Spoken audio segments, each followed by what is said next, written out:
it's not like I wasn't afraid of, I mean, I had that moment, right? Where it was like, holy cow, what have I done?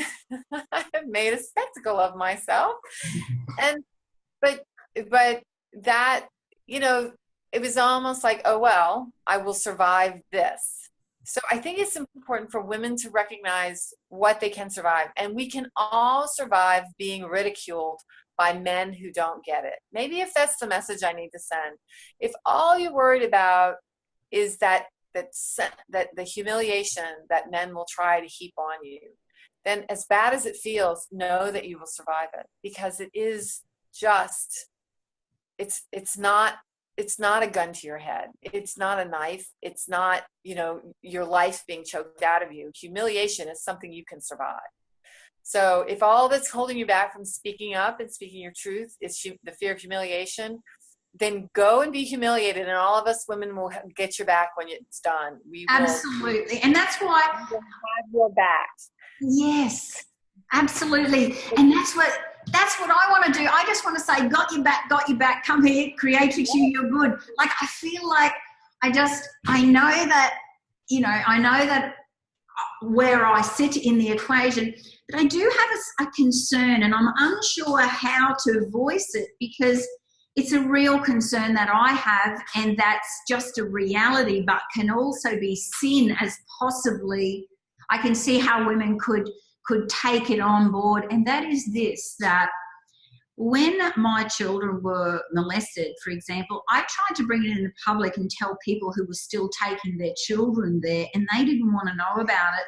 So I think that sometimes people, by not speaking up, let's say in that situation, by not, like, I know if my mum spoke up, I wouldn't have had to suffer anymore if she stood up for me. And I feel like as long as women, now that they're safe, don't speak up, or if they know about, their children or something like that, if they don't speak up, then those men are going to keep doing it.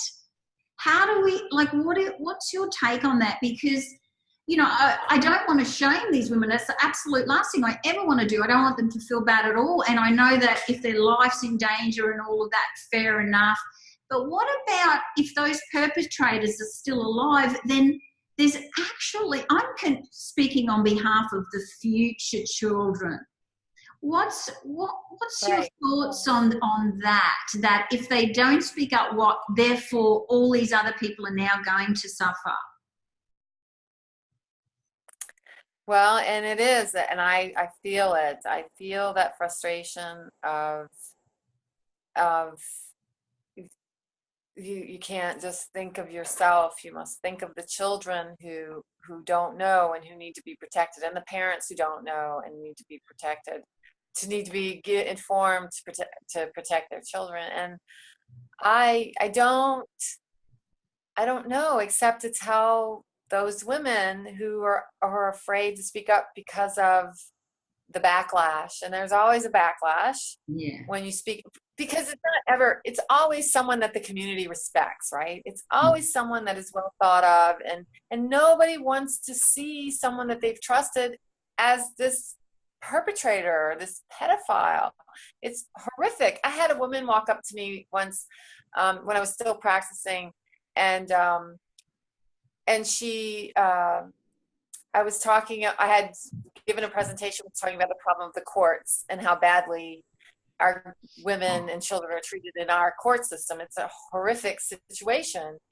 And she said, oh yes, I know, that's so terrible, because my neighbor, he was unjustly accused of abusing his children. And I looked at her and I said, well, how do you know he was unjustly accused? And she was taken aback by it.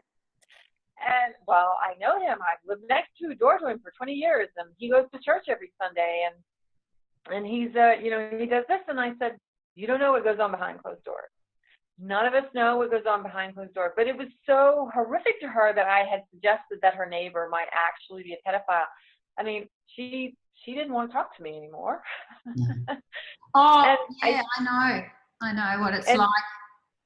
Yeah, and I think that's really difficult for people, because what it particularly brings haunt them is, who do you trust?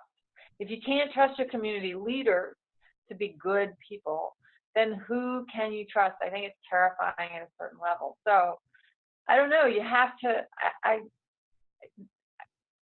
That requires real courage. So I don't know.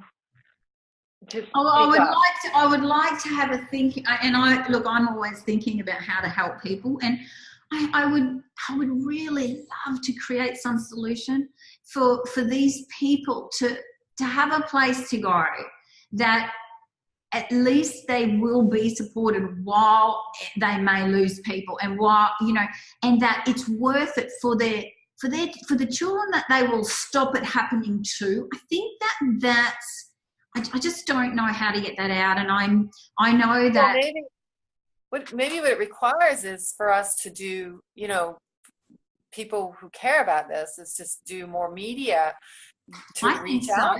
I think so.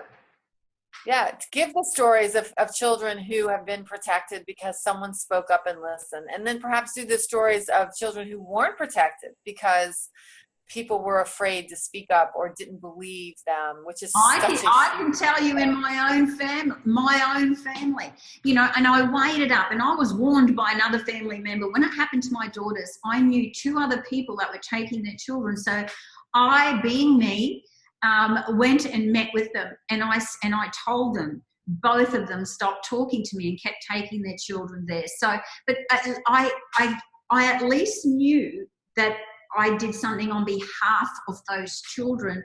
But it's sad. I now watch the fallout of those children. Those children are now adults, and one of them I'm watching, and what's happened to her since then was horrific. And I couldn't stop it, but I did go to their parents and make an attempt. And, you know, if those parents had listened to me. It haunts you, doesn't it? It does. You feel so powerless, and I can relate to so many court cases where haunted, and today still women reaching out to me desperate to protect their children, and they're in the courts and they cannot believe that they can't protect their kids in court, and I feel utterly helpless, and it's sickening. You do everything you can and you still fail to protect the children. And you know, I can say I did everything I could. I still do what I can, but I'm not protecting kids. You know, they're being molested with the help of the courts. So it haunts me. It's disgusting, isn't it? It's disgusting. And I think that, you know, sexual abuse of children is definitely really dear to me, because when it happened to my children, I think I could handle rape. I could handle my drink being spiked. I could handle men's pants, hands down my pants. But my children's pants, that's another level. And I have to say, as a mother, that broke me. That took me to my knees. And, you know, I was the one that wasn't going to teach my kids that's just what men do. And it's, you know, and it's really sad, but it is just what men still, some men just, it's still a terrible thing that we believe that's just what men do. I mean, for sure, I know men don't like that.